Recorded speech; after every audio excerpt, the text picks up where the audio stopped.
गुरुर्ब्रह्मा गुरुर्विष्णु गुरुर्देवो महेश्वरा गुरुर्साक्षात् परं ब्रह्म तस्मै श्री गुरुवे नमः।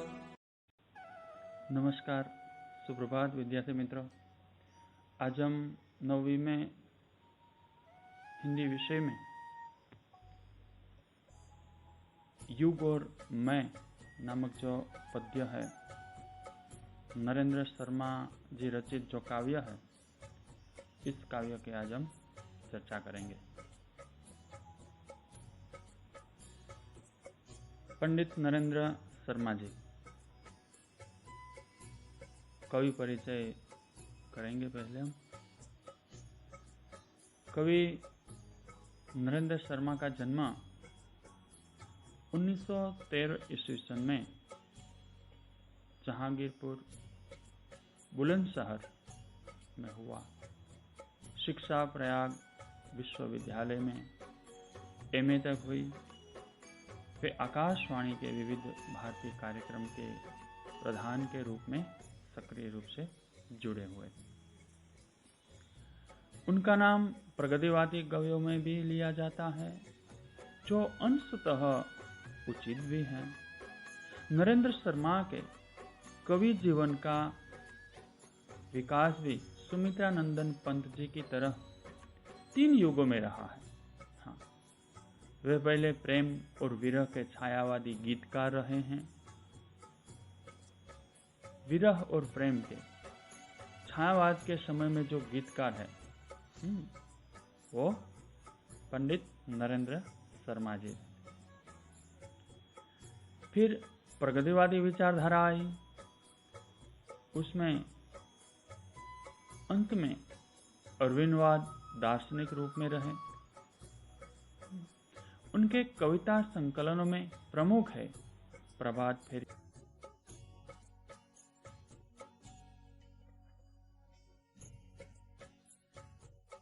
लाल निशान, पलाशवन आदि कविता संग्रह के अतिरिक्त नरेंद्र जी का एक कहानी संग्रह भी है, जिसका नाम है कड़वी मीठी बातें। क्या है? कड़वी मीठी बातें। उनकी कई कविताओं में तत्कालीन समय की वेदना प्रतिबिंबित हुई है। तत्कालीन यानी कि उस समय की, जो सांप्रत समय में जो परिस्थिति चल रही है, इसकी चर्चा नरेंद्र जी के साहित्य में गिरी है। युग और में कविता में देश में जो विनाशक वातावरण पैदा हुआ, बस्तियां उजड़ने लगी, मानवता जख्मी हुई, इस कवि को असह्य पीड़ा है। क्योंकि वो समय कौन सा था? 1913 में तो उनका जन्म हुआ। यानी कि जो भारत देश है, वो स्वतंत्रता की, असहयोग की जो लड़त लड़ रहे थे, एक मुश्किल परिस्थितियों का सामना कर रहा था हमारा देश। उस समय के नरेंद्र शर्मा जी ने अपने साहित्य में कलम चलाई है। सारी दुनिया की पीड़ा के सामने कवि को अपनी पीड़ा नगण्य लगती है। कवि कहते हैं कि दुनिया में कैसे कैसे लोग अपनी विपरीत परिस्थितियों से जूझते हैं।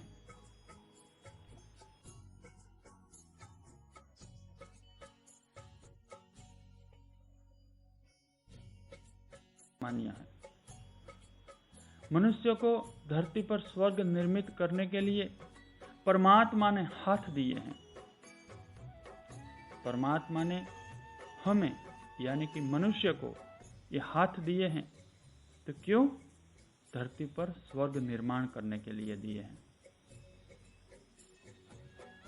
कुछ अच्छा बनाने के लिए, कोई अच्छा कार्य करने के लिए दिए हैं, पर अपने में देवत्व पैदा करने का काम अधूरा छोड़कर मनुष्य आत्मघाती बन गया है। यहाँ पर कवि कहना चाहते हैं कि ये हाथ से अपने देवत्व को प्राप्त करने का था, ईश्वर बनने का था, मनुष्य को ईश्वर बनने का था, लेकिन वो स्वप्न अधूरा छोड़कर क्या बन गए? आत्मघाती। एक दूसरे का परास्त करने के लिए जगत में वैभव को तहस नहस कर रहा है। देखो आज ये नरेंद्र शर्मा जी की जो बात है वो तादस हो रही है, क्योंकि आज भी हम देखो ना, अभी ये ऑनलाइन शिक्षण, परोक्ष शिक्षण चल रहा है। क्यों? एक मनुष्य की गलती के वजह से ही है। हम अपने ही विटंबनाओं के साथ जूझते हैं, कुछ करने के लिए उसमें हम फंस जाते हैं और विश्व को तहस नहस कर देते हैं। ये सांप्रत समय देखो, ये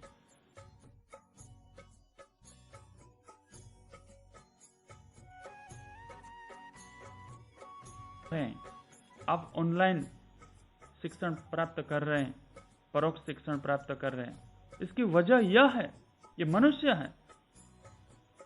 मनुष्य की अपनी कोई न कोई गलती जो है, एक दूसरे को परास्त करने के लिए ये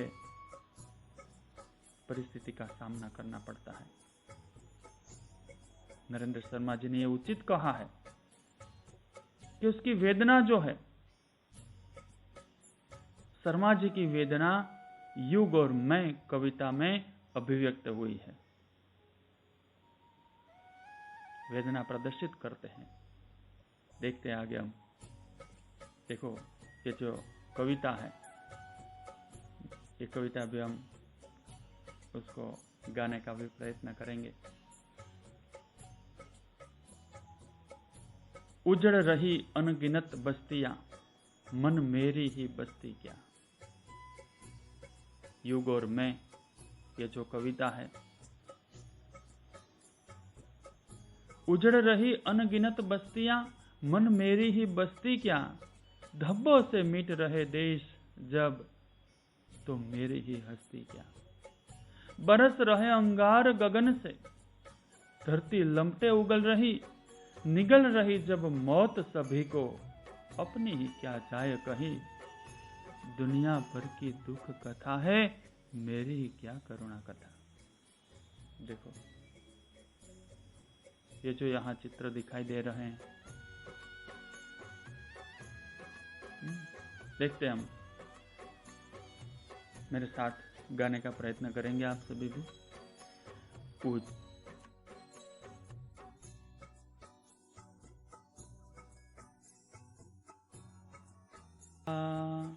धब्बों से मिट रहे देश जब, तो मेरी ही हस्ती क्या। बरस रहे अंगार गगन से, धरती लपटे उगल रही, निगल रही जब मौत सभी को, अपनी ही क्या हंसाए कहीं।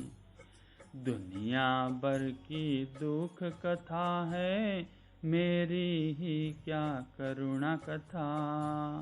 दुनिया भर की दुख कथा है, मेरी ही क्या करुणा कथा। देखो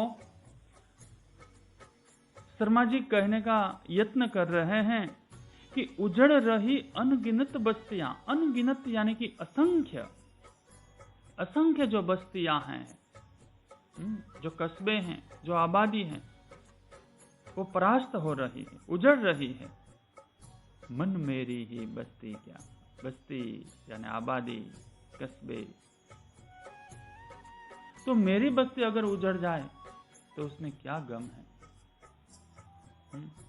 धब्बों से मीट रहे देश जब, तो मेरी ही हस्ती क्या। धब्बो यानी कि दाग, कलंक से मीट रहे, मर जाना देश राष्ट्र, तो मेरी हस्ती यानी कि अस्तित्व, मेरा अस्तित्व क्या है। धब्बों से मिट रहे देश जब, तो मेरा अस्तित्व क्या है आज। वो भी सही है, आज पूरा का पूरा विश्व तहस नहस हो गया है। हम सब जान रहे हैं, देख रहे हैं, महसूस कर रहे हैं। क्यों? आप सभी को भी ये मालूम है। उसी का परिणाम है कि आज आप और हम दूर बैठकर पढ़ाई कर रहे हैं। ये विश्व को आज तहस नहस कर दिया है। धब्बों से मिट रहे हैं देश जब, तो मेरी ही हस्ती क्या। आज पूरा का पूरा देश, कभी कह रहे हैं कि पूरा का पूरा देश आज दागी हो गया है, कलंकित हो गया है, तो मेरी हस्ती क्या उसमें। विध्वंस हो रहा है, विध्वंस का वातावरण निर्माण हो गया है। जब असंख्य बस्तियां उजड़ गई, तो मेरी बस्ती इसमें मेरी बस्ती की क्या बिसात है। जब आज दागों धब्बों से देश मिट रहा है, तो उसमें मेरा अस्तित्व तो तुच्छ है। वो मिट जाए तो क्या आश्चर्य, मेरा अस्तित्व। ये बात समझाने का यत्न कर रहे हैं कवि। आगे समझाने का प्रयत्न कर रहे हैं कि बरस रहे अंगार गगन से, धरती लमटे उगल रही है। अंगार, अंगार यानी आग, आग के गोले। गगन यानी आकाश, धरती यानी भूमि, लंपटे यानी ज्वाला, उगलना, ज्वाला, ज्वाला उगलना। निगल, निगल जाना यानी कि खा जाना। मौत, मृत्यु, दुनिया भर की दुख कथा है, तो मेरी क्या करुणा कथा। यहां पर ये समझाने का यत्न कर रहे हैं कि आज बम के आधार पर आकाश से आग के गोले बरस रहे हैं। आतंकवाद, नक्सलवाद, ये सब। धरती से आग की ज्वालाएं निकल रही है। जब सभी मौत के मुंह में जा रहे हैं, तब मैं अपने बारे में क्या बताऊं, मैं अपने बारे में क्या सोचूं। जब सारा संसार दुख से पीड़ित है, तो मेरा दुख दर्द किस गिनती में आता है। आपके गोले बरस रहे हैं ऊपर से, और धरती से ज्वाला निकल रही है। ये व्यथा जो है, वो युग और मैं, ये जमाने के साथ देखो ये बस्तियां उजड़ रही है। भारत देश के कोने कोने से सभी जगह पर ये दाग लगा हुआ है। मनुष्य ने जो अपना कुछ प्रस्थापित करने के लिए दूसरे का पराभव करते हैं, ये समझाने का यत्न यहां पर किया है। जाने कब तक घाव भरेंगे इस घायल मानवता के, जाने कब तक सच्चे होंगे सपने सब की समता के। सब दुनिया पर व्यथा पड़ी है, मेरी क्या बड़ी व्यथा। गाएंगे पहले। जाने कब तक घाव भरेंगे इस धरती इस घायल मानवता के, जाने कब तक सच्चे होंगे सपने सबकी समता के। सब दुनिया पर व्यथा पड़ी है, मेरी ही क्या बड़ी व्यथा, मेरी ही क्या बड़ी व्यथा। यहां पर नरेंद्र जी समझाने का यत्न कर रहे हैं कि घायल मानवता के घाव कब भरेंगे।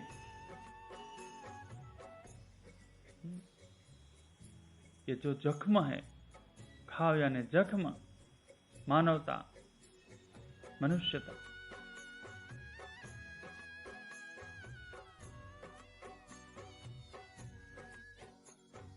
समानता, बराबरी, सब दुनिया पर व्यथा, कष्ट,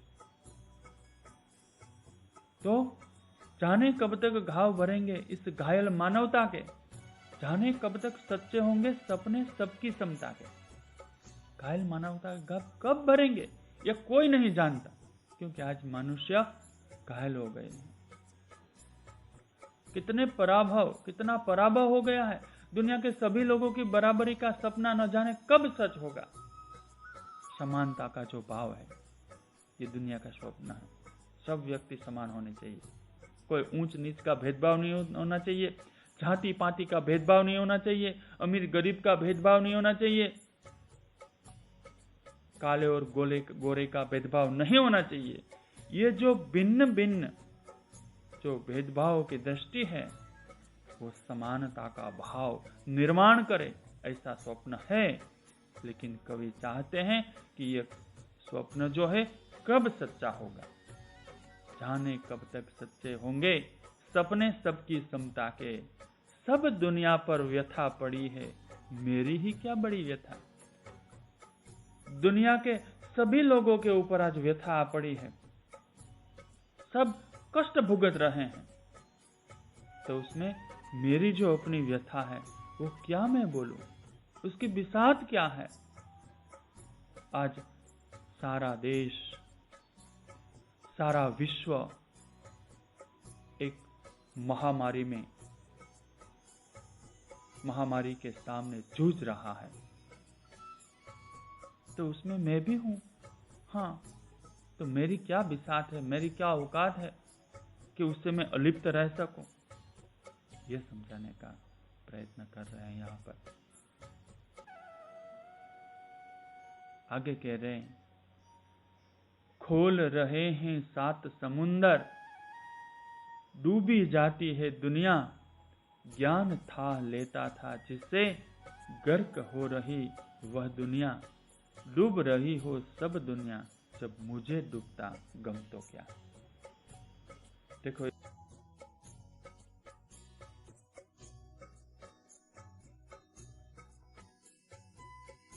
7 समुंदर डूबी जाती है दुनिया, ज्ञान था लेता था जिससे, गर्क हो रही वह दुनिया, डूब रही हो सब दुनिया, जब मुझे डूबता गम तो क्या, जब मुझे डूबता गम तो क्या। खोल रहे हैं 7 समुंदर, डूबी जाती है दुनिया। देखो यहां पर ये जो हिंसाएं चल रही है, हिंसा की आग में 7 समुद्रों का पानी जो उबल रहा है, सारा संसार हिंसा से ग्रस्त हो गया है, जिससे ज्ञान की गहराई का जो पता लगा जाता था, दुनिया उसमें डूब रही है। आज जब सारी दुनिया डूब रही है, तो मैं अगर दुख में डूब रहा हूं तो इसमें कौन सी बड़ी बात है। खोलना यानी कि उबलना। 7 समुंदर यानी कि समुद्र, दुनिया यानी कि ये पृथ्वी, ज्ञान था लेना जो गहनता से गहराई से नापना होता है, गहराई से ज्ञान का जो अर्थ होता है, गर्क हो रही है। गर्क होना यानी कि डूब जाना। यहां पर कवि कहने को प्रयत्न कर रहे हैं, क्या सारी की सारी जो दुनिया है वो डूब रही है, 7 समुद्र डूब रहे हैं, जिससे हम ज्ञान प्राप्त कर रहे हैं, वो सब